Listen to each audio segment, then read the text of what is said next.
자, 우리 기도하고 시작하겠습니다. 하나님 아버지, 주님께서 은혜를 베푸셔서 오늘도 함께 배워가는 이 과정들 속에서 주의 말씀을, 주의 뜻을 깨닫는 은혜를 베풀어 주옵소서. 예수님의 이름으로 기도드리옵나이다. 아멘. 자, 오늘 먼저 광고 드리면 제가 이제 2교시 때는 하나님의 백성 성경신학 이거 4장까지 하셨잖아요. 그래서 제가 한번 정리를 한번 해드릴게요.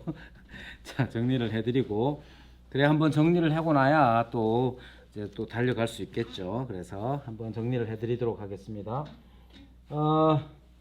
자, 오늘은 이제 구원에 대해서 우리가 함께 생각할 때에 구원이라는 것을 다시 한번 생각해 보십시오. 여러분들의 구원에 대해서 구원을 어떻게 정의할 건가?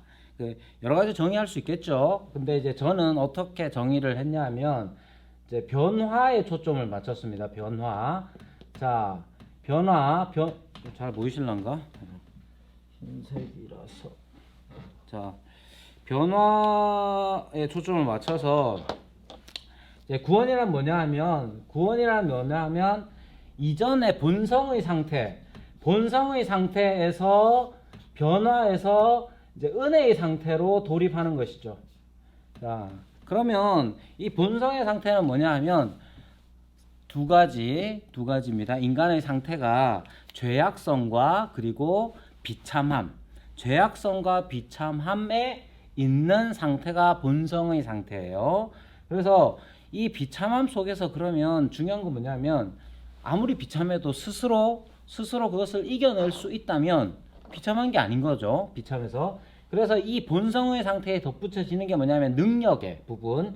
그래서 이 죄악과 비참함 속에서 나 자신을 스스로 건져낼 수 없는 무능함 상태가 본성의 상태고, 그런 상태에서 변화하는 것이 바로 구원이라고 말씀을 드렸습니다.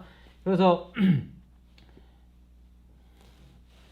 여기 이제 호랑이 한 마리가 자기 아무리 점프를 해도 못 올라오는 상태나 마찬가지인 거예요. 지나가던 나그네가 다리를 나무를 내려줘 가지고 호랑이가 올라왔기 때문에 그런 상황 자체를 생각을 하셔야 구원에 대한 올바른 이해가 있을 수 있습니다. 또 다르게 표현하면 이 본성의 상태라는 것을 생각해 보면 은혜의 상태의 특징이 뭐냐면 뭐가 은혜냐 했을 때 여러분들이 생각할 때 은혜에 여러 가지 있을 수 있지만 뭐가 은혜냐 했을 때 변화로서 하나님과의 관계의 변화가 있습니다. 은혜의 상태의 가장 중요한 특징은 뭐냐 하면 하나님과의 관계가 회복되었다는 점이에요. 본성의 상태는 하나님과의 관계가 어떻겠습니까? 관계가 없어요. 자, 여기 관계가 없다는 말의 의미가 뭐냐 하면 하나님과의 관계가 없다는 건 하나님의 특징 중에 하나가 뭐냐면 생명이란 말이에요. 하나님은 생명이신데 하나님과의 관계가 없으면 생명이 없다는 뜻이에요.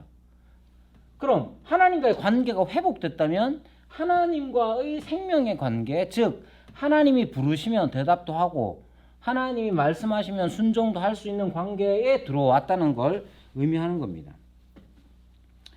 또 하나 다르게 표현하면 본성의 상태에서는 하나님이 안 계셔요.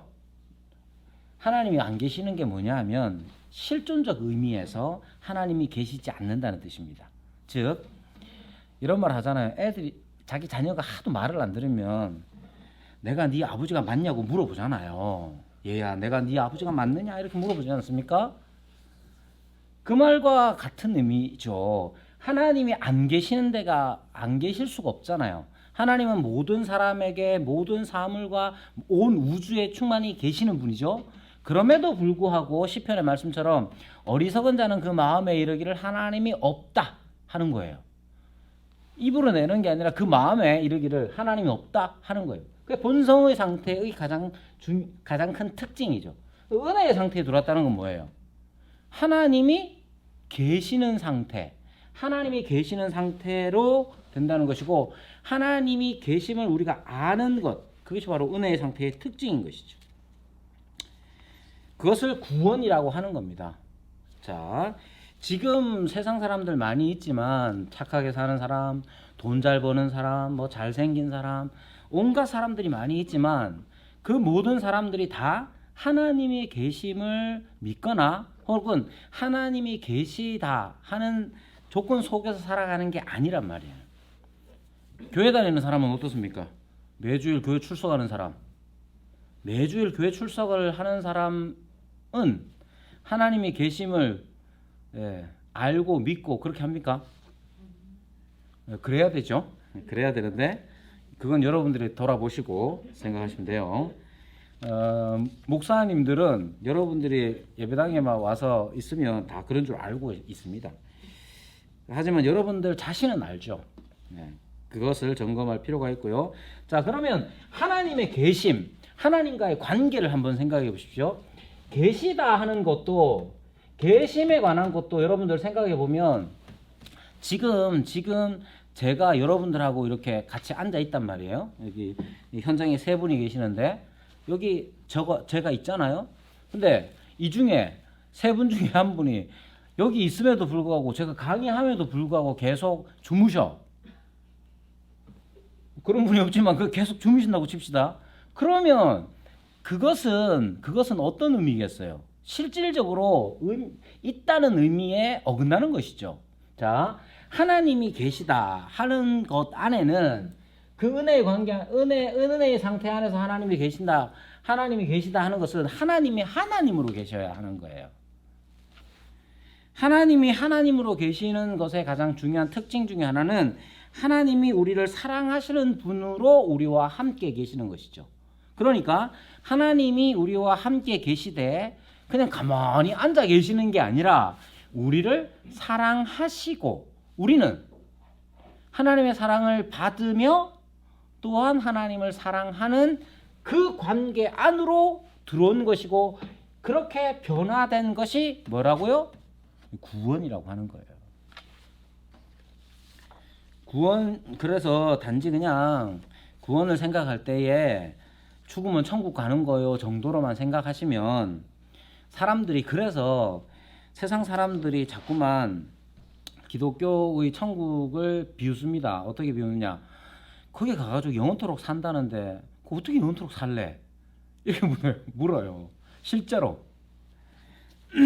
그러나 이렇게 관계적인 측면, 관계의 변화로서의 구원을 이해하면, 그리고 그 관계의 변화가 이전에는 사랑을 받지 못했을 뿐만 아니라 이전에는 하나님의 진노를 받아야 하는 본성의 상태에서 하나님께서 우리를 사랑하시는 그 관계 안으로 불러주시는 이러한 변화를 구원으로 이해하는 것이 저는 더 좋다고 생각하는 거예요.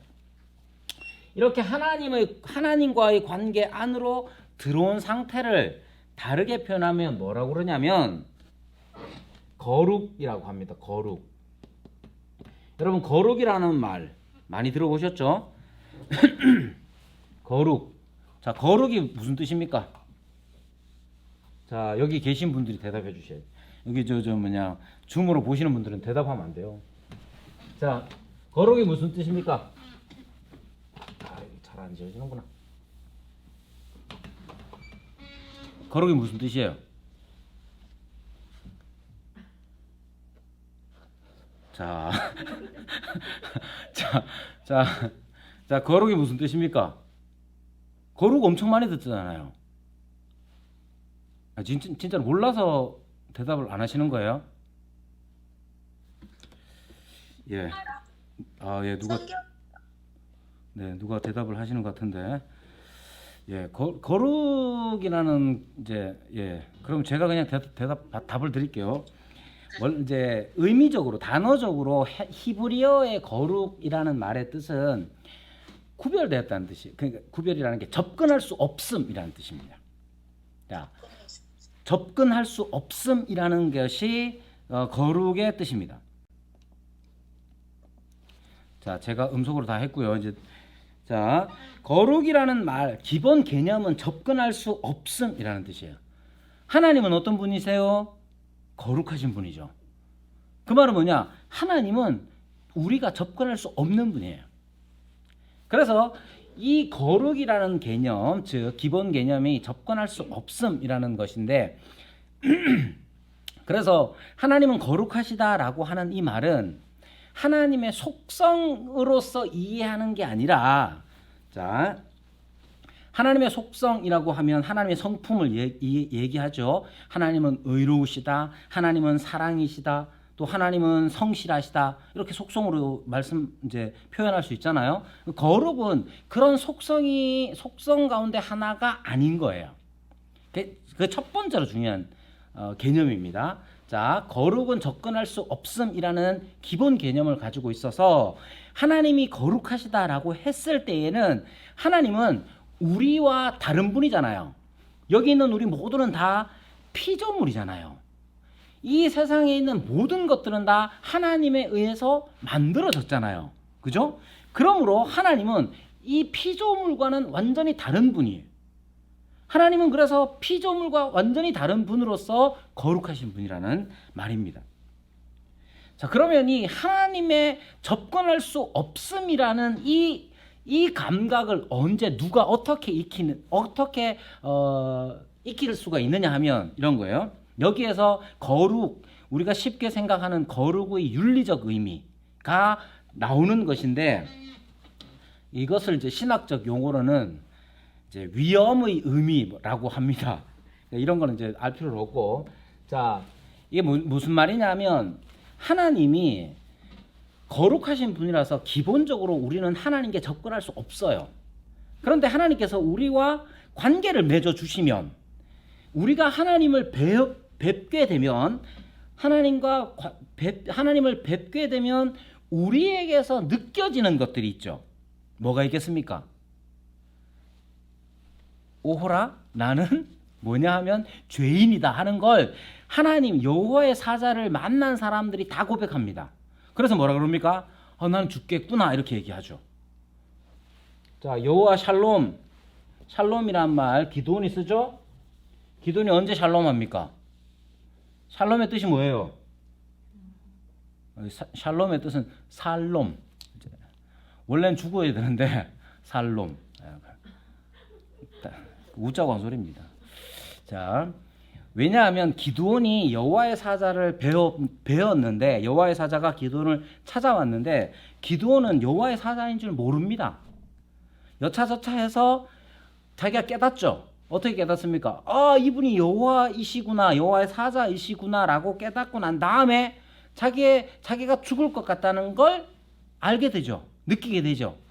자, 하나님의 거룩하심의 윤리적 의미가 바로 이런 데서 나오는 거예요. 즉, 죄인된 존재가 죄가 없으실 뿐만 아니라 거룩하신 분을 딱 만났을 때 두 가지가 같이 생겨납니다. 어떻게? 무엇이? 나의 죄악이 내게서 드러날 뿐만 아니라 하나님은 접근할 수 없음을 깨닫게 되면서 내게서 자각되는 게 뭐냐 하면, 나의 죄로 말미암는 불결함, 그리고 하나님의 순결함. 그래서 그 다음에 우리에게서 나타나는 게 바로 윤리적인, 도덕적인 감정들인 것이죠. 그래서 이런 개념에서 하나님의 거룩이 하나님의 속성으로서의 윤리적 의미를 포함하고 있다고 신학자들은 가르칩니다. 자, 왜 이런 말을 하느냐 하면 지금 우리가 구원에 대하여서 이야기할 때에 구원이 하나님과 관계를 맺는 이 관계 안으로의 변화를 말했습니다. 그러면 우리는 하나님이 되셔서 우리가 하나님 앞에 살아가는 존재, 하나님에게서 생명의 공급, 사랑을 받으며 사는 새롭게 변화된 관계 안으로 들어온 거예요. 이미 하나님과의 관계 안으로 들어왔기 때문에 베드로전서에서도 레위기 말씀을 인용해서 너희가 거룩할지라, 이렇게 거룩하라고 그렇게 명하는 겁니다. 그러므로 구원받은 사람은 거룩하기를 힘써야 하는 것이에요. 즉, 자, 베드로전서 1장 16절에 기록되었으되, 여기 레위기를 인용해서 말하죠. 내가 거룩하니 너희도 거룩할지어다 하셨느니라고 말합니다.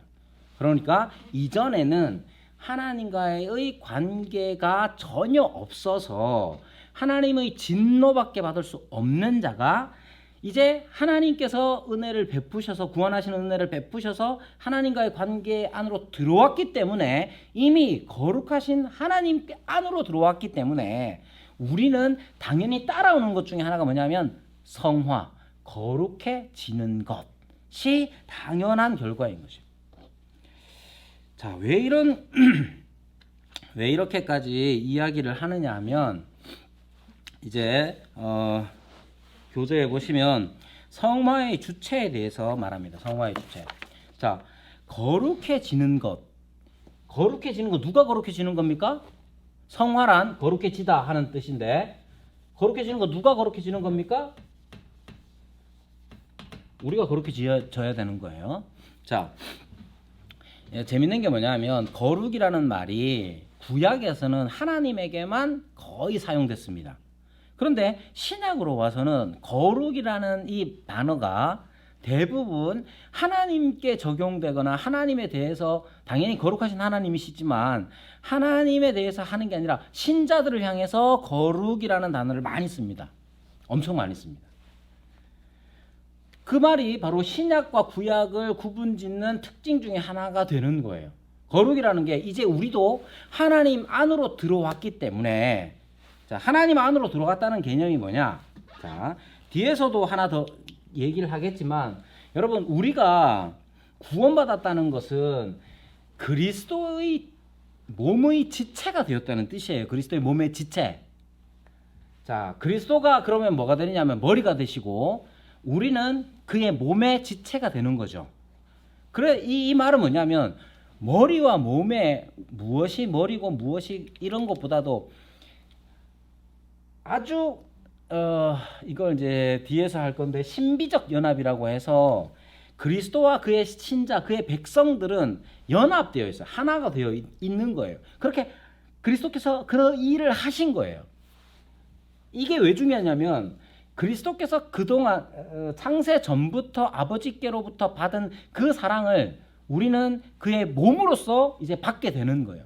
삼위일체, 성부와 성자와 성령의 관계, 특히 삼위일체의 핵심은 뭐냐면 성부께서 성자를 성령으로 사랑하시는 것인데, 우리는 성자의 그리스도의 몸의 지체가 되었으니 성자께서 영원 전부터 아버지께로부터 받으셨던 그 사랑을, 동일한 사랑을, 동질의 사랑을 받는 거예요.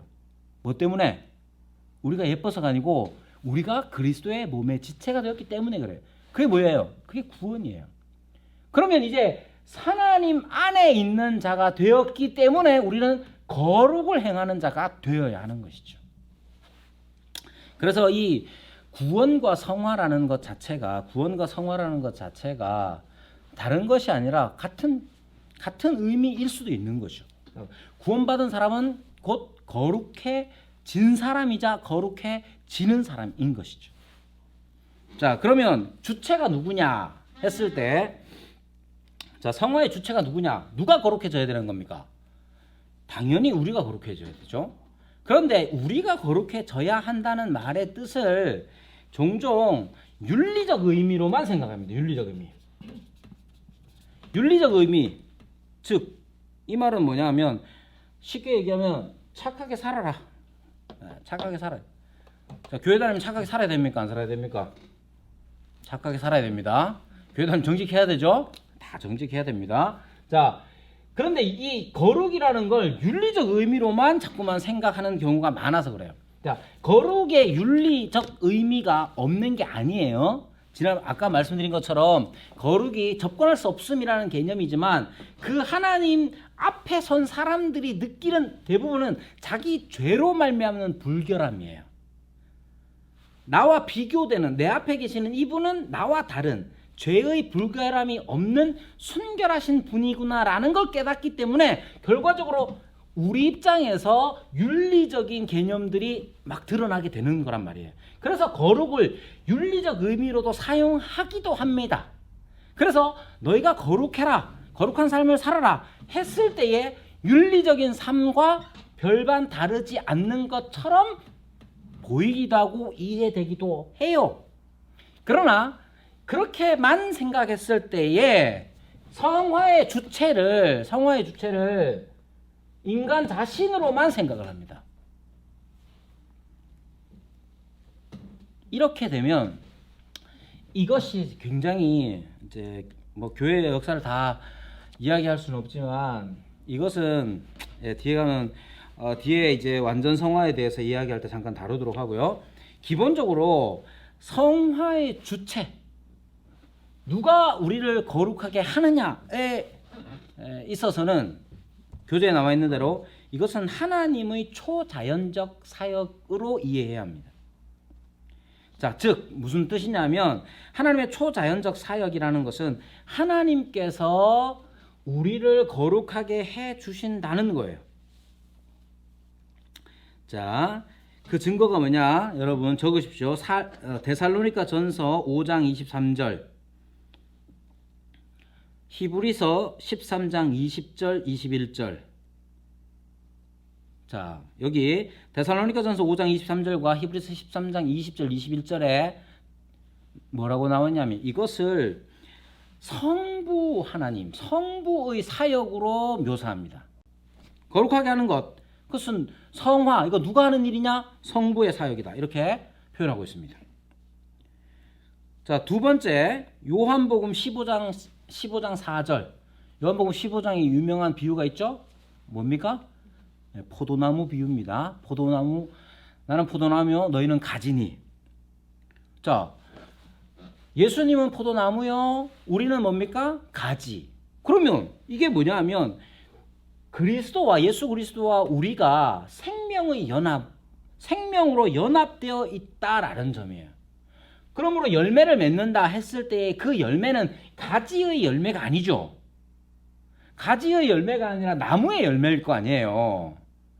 자, 우리가 성화라는 열매를 맺는다고 했을 때 그건 요한복음 15장 4절에 의하면 우리가 포도나무, 그러니까 포도를 열면 우리가 가지가 혼자서 되는 게 아니라 그리스도와 생명의 연합으로 하나 되었기 때문에 그 열매가 맺어지는 거예요.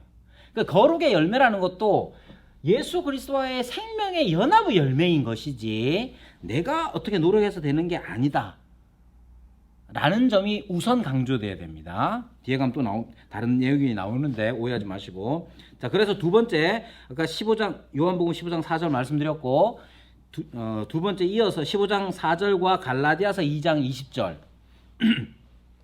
4장 19절 같은 데 보면 그리스도와 우리가 어떻게 연합되어 있는지, 생명의 연합에 대해서 말합니다. 그러니까 우리가 뭔가를 잘해가지고 열매를 얻었다고 해서 그걸 우리의 것으로 여기지 않고 우리가 그리스도와 연합되었기 때문이다 이렇게 생각하는 거예요. 뿐만 아니라 자, 에베소서 3장 16절, 골로새서 1장 11절. 자, 에베소서 3장 16절에도 뭐라고 얘기하냐면 그의 성령으로 말미암아 너희 속사람을 능력으로 강건하게 하시오며, 여기에서도 말하는 게 뭐냐면 그의 성령으로 말미암아 라고 말해요. 그러니까 인간의 사역으로 여길 수 없다고 성경이 가르치고 있는 겁니다. 자, 세 번째, 갈라디아서 5장 22절 우리 잘 알죠? 뭡니까? 성령의 열매는 그래가지고 성령의 열매 이제 9개를 얘기를 하죠. 여기에서 이제 오해하시면 안 되는 게 성령의 열매들이라고 안 하고 성령의 열매라고 합니다. 단수예요, 단수. 그래서 성령의 열매가 9가지다라는 게 아니라 성령의 열매는 이런 면이 있다는 거예요. 그래서 사랑과 희락과 화평과 이렇게 쭉 9가지가 나오죠. 자, 그거 뭡니까? 성령의 열매인데 다 열매가 다 뭐예요? 사랑, 희락, 오래 참음, 다 윤리적인 어떤 것들이죠?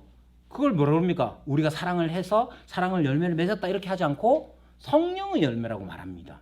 그러므로 성경은 성화에 대하여서 하나님의 사역으로, 첫 번째는 성부의 사역으로, 두 번째는 예수 그리스도와 연합되어 있기 때문에 인간의 것이 아니라 예수 그리스도와의 생명의 연합의 열매로서 이 성화를 가르치고 있고, 세 번째는 성령, 모든 것들은 성령의 역사로서 언급되고 있어요.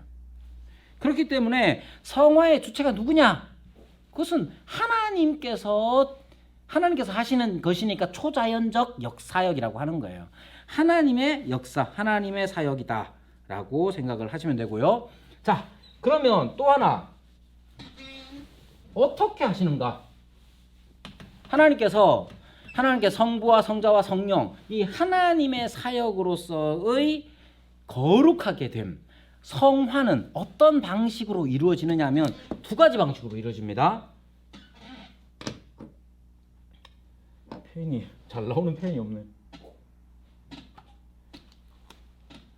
자, 두 가지 방식으로 이루어집니다. 두 가지 방식으로. 자, 두 가지 방식으로 이루는데, 자, 표현하자면 이런 거예요. 소극적, 적극적. 자, 소극적이라고 하는 것은 뭐냐면 이런 거예요. 모티피케이션, 그 죄죽임이라고 하죠. 죄죽임. 뭐냐면 성경에는 옛사람 죄의 몸에 대하여서 그것을 이제 그 청교도들은 이걸 이제 죄죽임이라고 얘기를 합니다. 죄죽임. 존 오웬 같은 분들의 책을 보면 죄의 죽임에 대해서 잘 이야기해 주고 있는데, 쉽게 얘기하면 우리 가운데서 실질적으로 얘기하자면 우리 하나님께서 우리 가운데 우리를 거룩하게 하시는, 성화하시는 일들은 어떤 방식으로 이루냐? 첫 번째, 나쁜 거를 억제시키십니다. 자, 거짓말 많이 하던 사람이 있을 것 아니에요. 아니면 막 이게 툭하면 막 폭력적으로 했던 사람이 있을 것 아니에요. 그게 하나님과의 관계에서 그것이 옳지 않으면 하나님이 어떻게 역사하시느냐면 그 옳지 않은 것들을 억제를 시키십니다. 쉽게 표현하면 거짓말 많이 하던 사람이 어떻게 됩니까? 거짓말을 아예 안 하면 좋겠는데 조금씩 줄여가는 거죠. 예. 누가 그렇게 합니까? 하나님이 그렇게 하십니다. 자, 인간은요, 자 보세요. 우리는 거듭나서 구원을 받았다고 하잖아요. 이미 구원을 받았음에도 불구하고 우리 존재가, 보세요. 인간 존재의 특징이 뭐냐면 인간은 두 가지 요소로 되어 있습니다. 뭡니까? 영혼과 육체로 되어 있어요. 영혼과 육체. 자, 영혼과 육체로 되어 있는데 영혼과 육체 모두 다 죄로 말미암아 타락하여서 오염되고 부패했습니다. 그죠?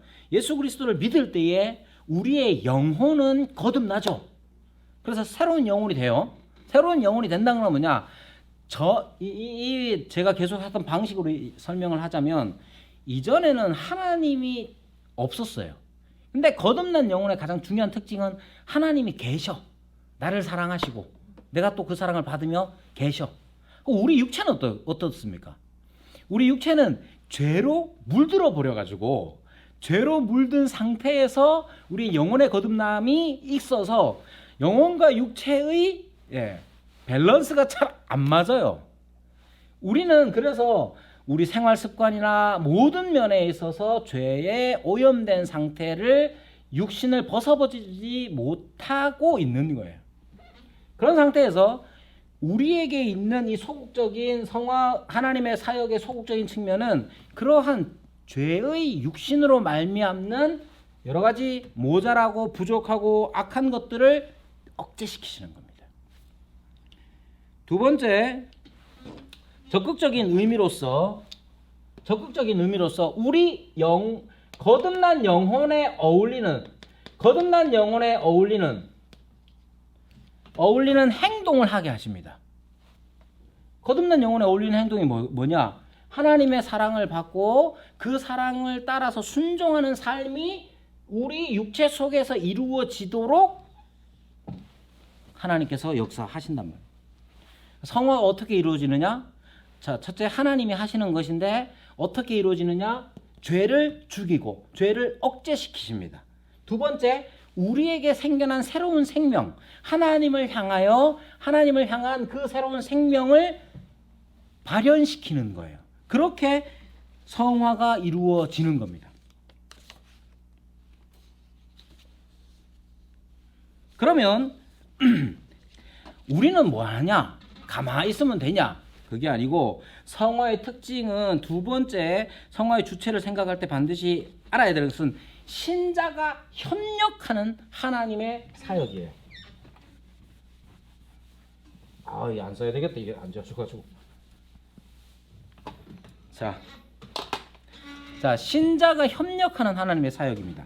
하나님의 사역이라는 점이 강조되어야 되고 거기에 신자가 협력하는 거예요. 자, 협력한다는 말의 뜻은 뭐냐면 여러분 이런 거 이렇게 생각하시면 안 되는 게 요만큼은 내가 하고 나머지는 하나님이 하시고 이렇게 생각하면 안 됩니다.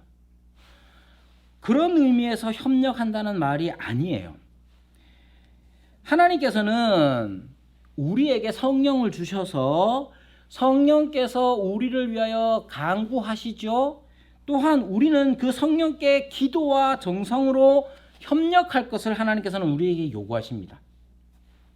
쉽게 표현하면 우리에게도 우리가 하나님 앞에 있기 때문에 하나님께서 무엇을 원하시는지 우리도 알고 싶어하고 거기에 부응하고자 하는 마음이 생기는 것이죠. 여러분 사랑을 다 해보셨으니 아실 거예요. 사랑을 다 해보셨으니까 사랑하는 사람이 생기면 그 사람을 위해서 무엇이든 하고 싶은 마음이 생기잖아요. 그런 의미에서 신자가 하나님의 사역에 협력한다고 생각하시면 되는 겁니다. 절대로 이것은 50대 50의 문제가 아니라 100대 100, 즉 하나님의 초자연적인 사역일 뿐만 아니라 우리는 하나님께서 일하시는 바에 기꺼이 마음을 다할 뿐만 아니라 모든 수단을 다해서 그 일들을 이루기 위하여 책임있게 행동하는 겁니다. 자, 근거가 뭐냐?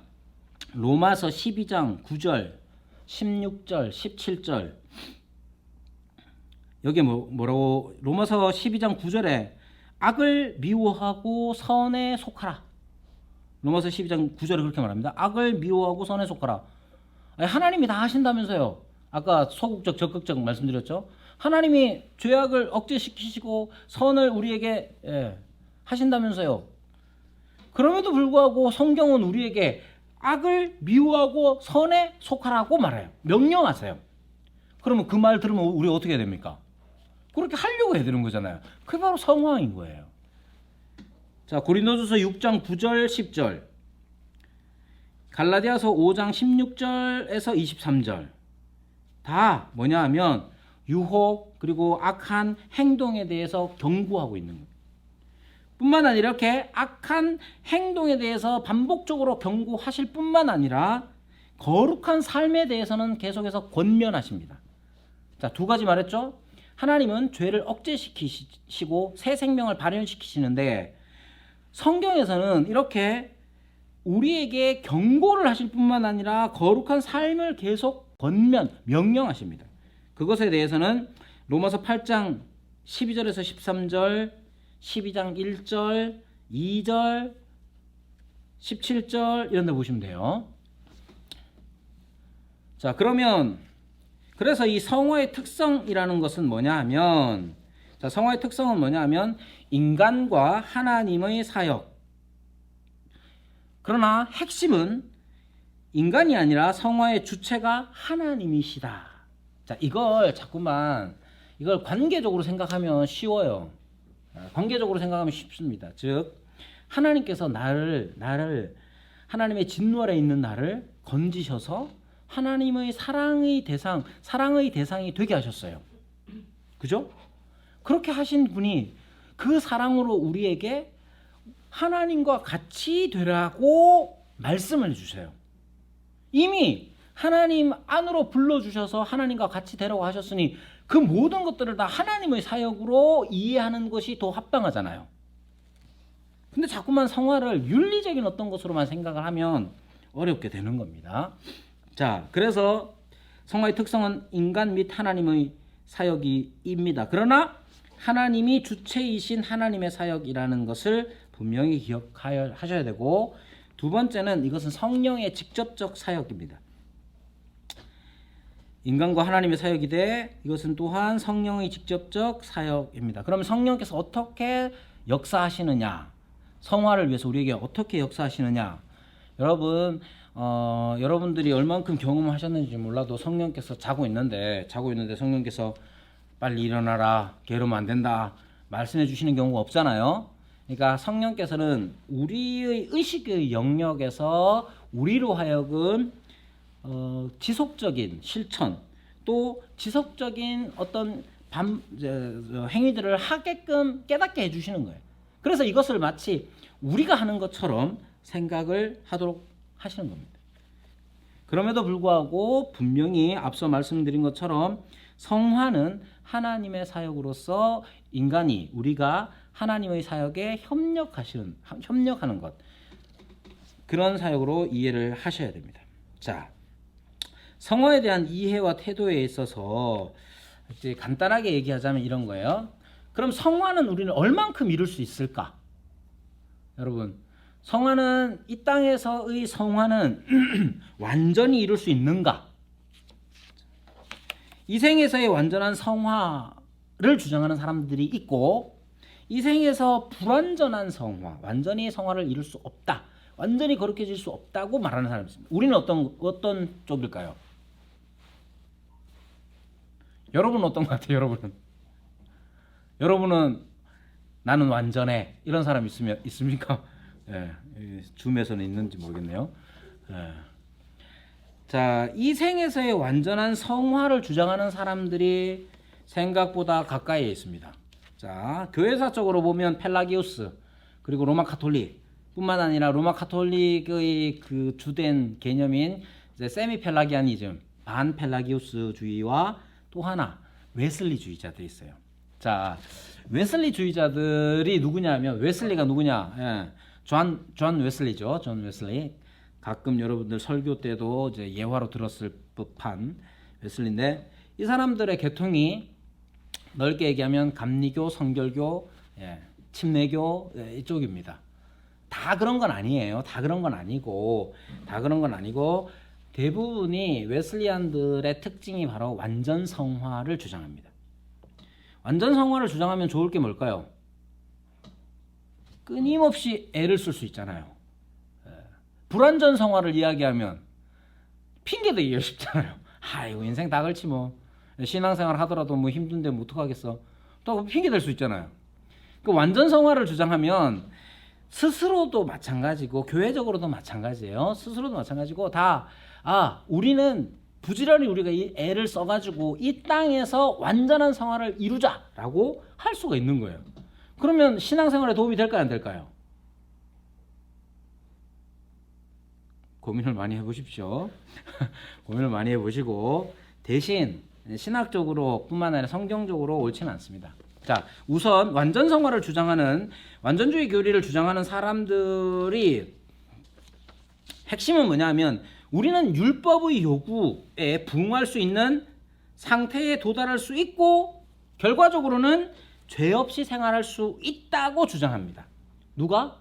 로마 카톨릭, 세미 펠라기아니즘, 펠라기우스주의, 알미니우스주의자들, 웨슬리주의자들 다 그렇게 얘기합니다. 만약에 그런 사람 못 만나봤는데요, 이런 분들이 있을 수 있는데 그런 분들은 이런 교리적인 얘기도 못 들어봤을 거예요. 진짜로 웨슬리안이라면 이렇게 얘기합니다. 자, 그러면 왜 그렇게 얘기하느냐 하면 예를 들면 대표적으로 완전주의 교리, 완전주의 교리를 주장하는 사람들이 가지고 오는 성경 구절들이 어떤 게 있냐면 대표적으로 야고보서 1장 4절이에요. 거기 뭐라고 나와 있느냐면 인내를 온전히 이루라. 온전히 이루라고 했잖아. 이렇게 얘기하는 거예요.